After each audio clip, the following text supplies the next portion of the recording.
हाय, good evening friends. आज आपण actually पनवेलपासून south मुंबईकडे अट्टल सेतू मार्गे प्रवास करणार आहोत. आणि आता आम्ही पनवेलवरनं निघून अटल सेतू मार्गे नरिमन पॉईंटला जातो आहे. या सेतूचं संपूर्ण नाव अटल बिहारी वाजपेयी शिवडी नावाशिवाय अटल सेतू लिंक असं असलं तरी त्याला अटल सेतू असंच म्हटलं. या सेतूची एकूण लांबी 21.8 किलोमीटर आहे मित्रांनो. आणि याची रोडची जी रुंदी आहे, या रोडची रुंदी 27 मीटर आहे. आणि समुद्रापासून याची उंची जी आहे ती साधारणपणे 25 मीटर. भारतातील सगळ्यात लांब पूल म्हणून आता गणला जातो. साऊथ मुंबईपासून पनवेलपर्यंत यायला जवळजवळ 1.5 ते 2.25 तास लागतात. ते ट्रॅफिक खूप असतं, परंतु अटल सेतू मार्गे आम्ही ज्यावेळेस निघालो त्यावेळेस आम्हाला दिसलं की एकदम गाडी स्मूथ आणि 37 मिनटामध्ये आम्ही साऊथ मुंबई गाठू शकतो हे आम्हाला जाणवलं. पनवेलपासून आम्ही निघून 37व्या मिनटाला साऊथ मुंबईमध्ये होतो. या पुलाचं बांधकाम साधारणपणे 2018ला सुरू झालं आणि 12 जानेवारी 2024ला त्याचं बांधकाम संपलं. आता ह्या पुलावरनं साधारणपणे 70,000 वाहने हाताळण्याची क्षमता आहे. या पुलामुळे मुंबई जी आहे, साऊथ मुंबई, ती जोडल्या गेलेली आहे वेगवान अशा रोडने पनवेलला किंवा तिसऱ्या मुंबईला. त्यामुळे तिसऱ्या मुंबईचा विकास आता खूप वेगाने होणार हे नक्की. त्यामुळे पुढच्या काही दिवसामध्ये हा जो भाग आहे अत्यंत हॅपनिंग. बघा, रोड अतिशय रुंद आणि समोर आपल्याला मुंबईची स्कायलाईन दिसते. संध्याकाळ व्हायला आली आहे, सूर्य कललेला आहे आणि ही बघा मुंबईची स्कायलाईन व्हेरी ब्युटिफुल. किती सुंदर, अप्रतिम दिसते, अप्रतिम.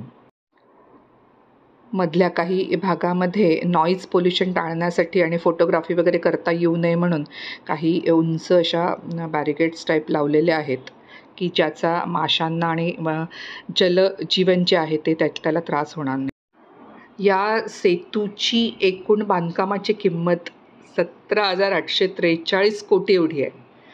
पण तिसऱ्या मुंबईचा चेहरामोहरा बदलण्याची ताकद पण याच्यात आहे. मित्रांनो, या रोडवर 80च्या खाली गाडी चालूच शकत नाही, चालवण्याची इच्छाच होणार नाही. पनवेलपासून निघून साधारणपणे 40व्या मिनटाला आम्ही नरिमन पॉईंटला होतो. पार्किंगसाठी जागा मिळत नव्हती, पण शोधली जागा आणि मग आम्ही नरिमन पॉईंटच्या टोकाला ओबेरा हॉटेलच्या समोर उतरलो. इथे मुंबईची स्कायलाईन ती काय वर्णावी. हा हा हा हा. एका बाजूला ओबेरा हॉटेल, एअर इंडिया आणि दुसऱ्या बाजूला मुंबईची स्कायलाईन. मस्त. कसं वाटतंय अटल सेतूवरनं यायला? अरे काय म्हणजे इतकं थकवा, एरोप्लेन मध्ये तरी थकवा येईल. ते पण एवढा पण नाही येणार, सिरियसली.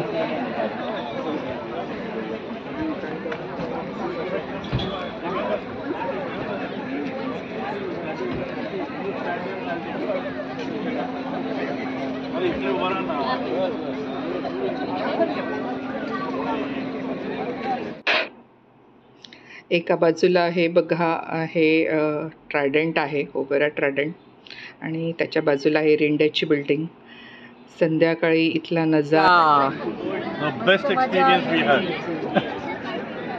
30 मिनिट्समध्ये 30 नाही, इथपर्यंत यायला 45 मिनिट्स लागून जातात नाही.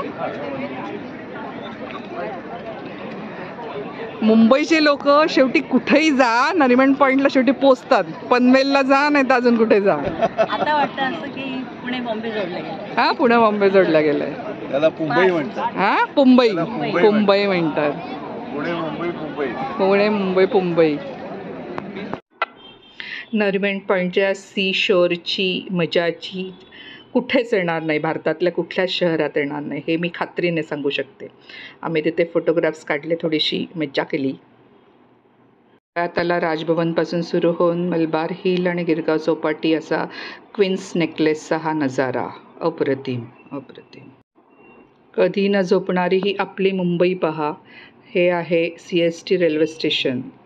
सुंदर आर्किटेक्टचा एक सुंदर नमुना आणि रात्रीच्या वेळी अजूनच सुंदर दिसतं पहा. आणि ही आहे मुंबई महानगरपालिकेची बिल्डिंग.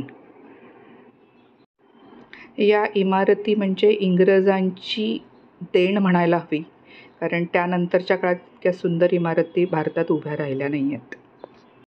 मुंबईत गर्दी किती येऊ दे, शिस्त मात्र लोकांकडनं पाळली जाते, ट्रॅफिक रूल्स पाळले जातात. मुंबईत जेवढे ट्रॅफिक रूल्स पाळले जातात ना, तेवढे भारतातल्या कुठल्याही शहरात पाळले जात नाहीत. कितीही गर्दी असू दे, किती वाहनांची रेलचेल असू देत.